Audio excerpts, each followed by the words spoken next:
Good morning, guys. Welcome to day 3 of comprehension of our story, A Summer's Trade. We're going to jump right in and we're just going to read the second half of that story.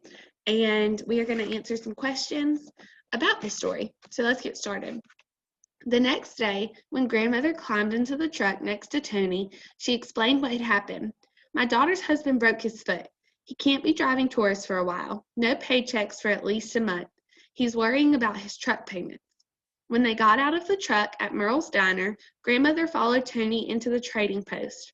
Her velvet skirt swished as she marched over to the pawn counter and removed her silver and turquoise bracelet, the one she had worn since she was a young woman. Tony stared as she gave it to Mr. Hilson and received some cash in return. Grandmother didn't say a word as she walked past Tony and out the door toward Merle's. On the drive home that day, grandmother was quiet. One hand covered her wrist where she had always worn her bracelet. They dropped her off at her Hogan. As his mother backed the truck away, Tony blurted, "My grandmother pawned her bracelet." His mother turned to look at him. "That's her business," she said sternly. Tony was worried. He knew how much that bracelet meant to grandmother. She almost never took it off. The next week, when they stopped to pick up grandmother for the drive to Gallup, Tony's aunt came out to the truck, followed by Tony's 2 young cousins. "Grandmother is not well," she said. "She hasn't come out of her Hogan for a couple days. It may be time to call the medicine man." "I'll talk to my husband about it," Tony's mother said. Tony crossed his arms and lowered his chin. He knew what grandmother needed. "By the way," said Tony's aunt, "she gave me some cash to help with expenses while my husband isn't working." Wouldn't say where she got it. That day, the drive to Gallup seemed endless. When they got to Merle's, Tony ran to the trading post and went straight to the pawn counter. "Mr. Hilson," he said, "I have to buy back my grandmother's bracelet." "You know the rules, Tony. Pawn can't be sold except to the owner for at least 6 months," said Mr. Hilson. "But it's for her," Tony's voice quavered. "She's sick. She needs it back." "Well, since you're family, I guess it might be all right." Mr. Hilson hesitated. "Should I take the money out of your account?" Tony stood up straighter and nodded. "Yes, please, today." So I'm looking at the descriptions of Tony's grandmother. She marches into the trading post and her skirt swish. What does that suggest about her? That's right, guys. It suggests that she's determined, right? She is marching. She knows what she's going to do, and she's not going to stop until she gets it done. When they leave the trading post, she's quiet and covers her wrist where the bracelet was. How is that different from when she entered? Yeah, guys, she's no longer confident and determined, right? Now she's kind of sad and worried. So let's keep reading on the next page. I'm going to start reading while it's loading. On the drive home, Tony said, "We need to stop at grandmother's. I have something for her." His mother said nothing, but she turned off the main road and stopped in front of grandmother's Hogan.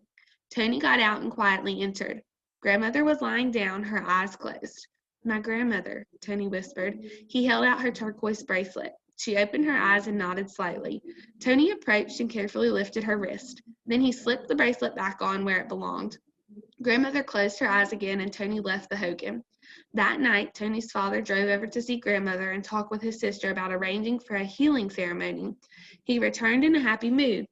"Grandmother is better," he reported. Tony closed his eyes and smiled.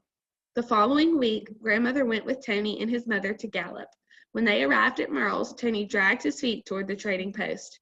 He had to start all over again, saving for a saddle.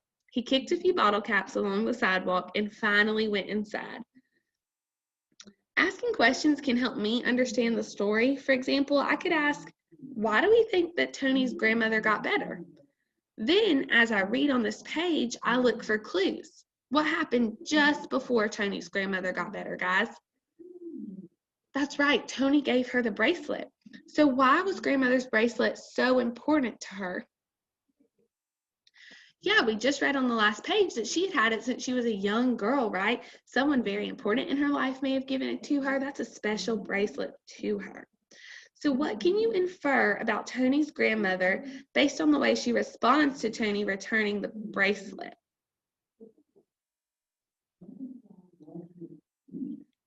I can infer that Tony's grandmother recognizes Tony's sacrifice because the text said that she nodded slightly, right? Even though she wasn't feeling well, when Tony gave her that bracelet, she kind of gave him a slight nod to acknowledge the sacrifice that he had made. Let's keep reading and see what happens next. Grandmother was talking with Mr. Hilson. Tony went to look at the saddle. There was an empty space on the sawhorse where it used to sit.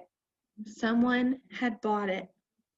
Tony hid from Grandmother as she left the store so she wouldn't see his sad face. Somehow, he made it through the day without anyone asking him what was wrong. When it was time to go, he went out to his truck. His mother said, "You got your saddle, my son." He looked at her in confusion and shook his head. He didn't know what to say. She pointed to the back of the truck. Tony hopped up and leaned on his forearms, feet dangling, to see into the truck bed. He couldn't believe it. There it was, his beautiful saddle. His mother smiled and climbed into the truck. Tony felt Grandmother touch his shoulder. He turned and she nodded slowly, her wrinkled brown face not quite hiding a smile. "Mr. Hilson traded your saddle against my next rug," she said. "Now, let's go home." So I know that we have read the story, and I'm sorry that it didn't load on the screen, guys, but I have a question to ask you. What is Tony's reaction when he saw that the saddle was gone? And why do you think that he hides from his grandmother? That's right, guys, right? He's so sad. He hides because he doesn't want his grandmother to think that he regrets what he did for her, because he spent his money that he'd been saving for that saddle to get his grandmother's bracelet back. And if he seemed really sad that the saddle was gone, his grandmother may have thought that he regretted his choices, and he didn't want her to think that.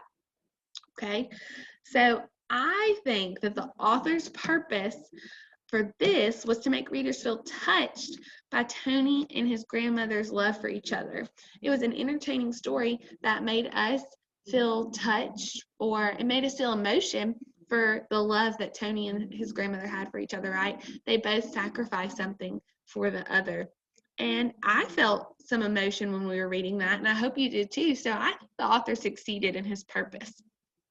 So what I want you to do is right below this video, you're going to write a short little paragraph, which is just 3 to 5 sentences, describing what you think the author's purpose was for this story as a whole. We talked about a little bit of author's purpose yesterday, and we've talked about it a little bit today. So I want you to write a short paragraph telling me what you think the author's purpose is for this whole story of Summer's Trade that we read yesterday and today, and tell me why you think that's the author's purpose. Just 3 to 5 sentences is all I need. I hope you have a great day, and I'll see you guys tomorrow.